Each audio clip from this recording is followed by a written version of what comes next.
Remember, all I'm offering is the truth.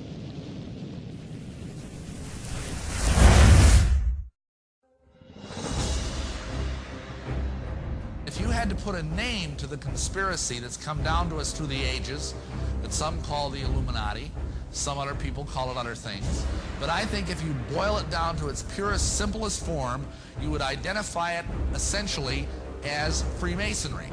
Now that might surprise some of you, but understand that Masonry has been around a long, long time. It may not have always been called Freemasonry, but Masons itself brag about the fact that their first Mason was Tubal-Cain. Now Tubal-Cain, if you know your Bible, was the seventh man from Adam by way of Cain, and he was the guy that invented metalworking. And he is supposedly the first Mason. Now that's pretty far back to start a conspiracy.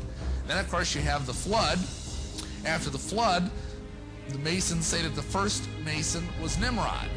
Now, of course, we all know who Nimrod was. He's the guy that helped build the Tower of Babel. That's pretty good Masonry. He was the person who basically had the idea for a one-world government. He wanted to start a United Nations.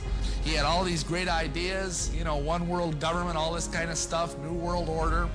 And God had other ideas. And God came down and he cast confusion and changed the languages of the people. So they went and scattered abroad on the earth. That basically tells us what God thinks about the United Nations. This caused the conspiracy to go underground. And for centuries it existed in various forms. And if you look in the books, the literature of Masonry, you will find that Masonry says it is the direct linear descendant from the ancient mystery religions, from the ancient fertility cults. Now what does that mean? That sounds sort of exciting and mysterious and exotic. Well, the ancient fertility cults were cults that revolved around human and animal reproduction. I'm sorry to be blunt, but that's what they mean. It's Baal worship, essentially. If you study the worship of Baal in the Bible, you've got all these false gods like Molech and Baal and Chemosh and some of these others. All of them, their rites involve sexuality. And that's the same thing that Masonry is. That's why the god of Masonry is the phallus. That's why you have Masonic monuments like the Washington Monument that look like a giant phallic symbol. It's that simple. So this is the conspiracy. And it may have been called many names, like, for example, before the time of Christ, Masonry was called the Dionysian Artificers. Later on, it was called the Gnostics. The Gnostics are basically people who believe that you are saved by secret knowledge, to put it simply. Gnosticism, it comes from the Greek word gnosis, which means knowledge, like diagnosis or prognosis.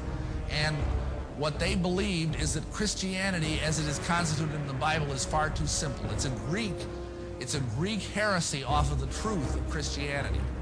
And what it means is that you have to go through all sorts of elaborate rituals and details and deal with archons and aeons and logos and all these different things in order to receive salvation. Modern day Gnostics would be examples, for example, the Mormons, the Masons, a lot of New Agers. All these people believe they're saved by acquiring some sort of arcane, hidden wisdom. Then we've got pre-Islamic sorcery and alchemy, but that in turn birthed what is called the assassin cult. Now, some of you may have heard of this. There was a group that came out of Orthodox Islam that was called the Ishmaelians. It was like a splinter group. And these Ishmaelians were a small but powerful heresy. And one of their chief leaders was a sheikh by the name of Hassan-i-Sabah. And this guy led a group that was called the Hashishin. That's where we get our word assassin, is from the Arabic word Hashishin. Now, why were they called Hashishin? Because the word means eaters of hashish.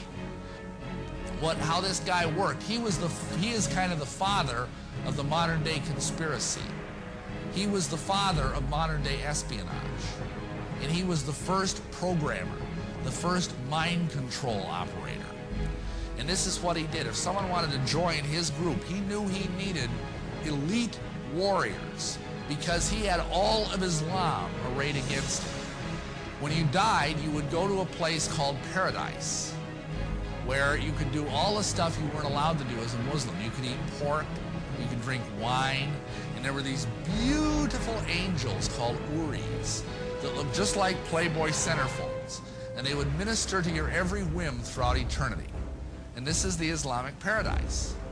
Now, what Hassan would do with one of these recruits, because he needed someone who was just a fanatic, and what he would do is he would bring this person in and feed them a sumptuous meal.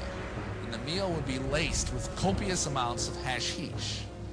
In other words, he'd get the guy really stoned. I mean, we're talking seriously stoned here. And then he would take him into a secret garden in the heart of his castle, and there would be beautiful women, all the pork he could eat, all the wine he could drink, and for 3 or 4 hours the guy would just really enjoy himself. And then he would bring him back when he started coming down off the trip. And he would sit him in the chair and he would say, I have taken you to paradise. I have that power. If you serve me in jihad and die in my service, you will go straight to paradise for all eternity. What do you think the guy said?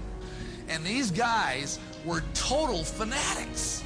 I mean, he was famous for doing things like he'd have 10 of them line up on a wall, he'd snap his fingers and they'd jump in unison 1,000 feet to their deaths, grinning all the way.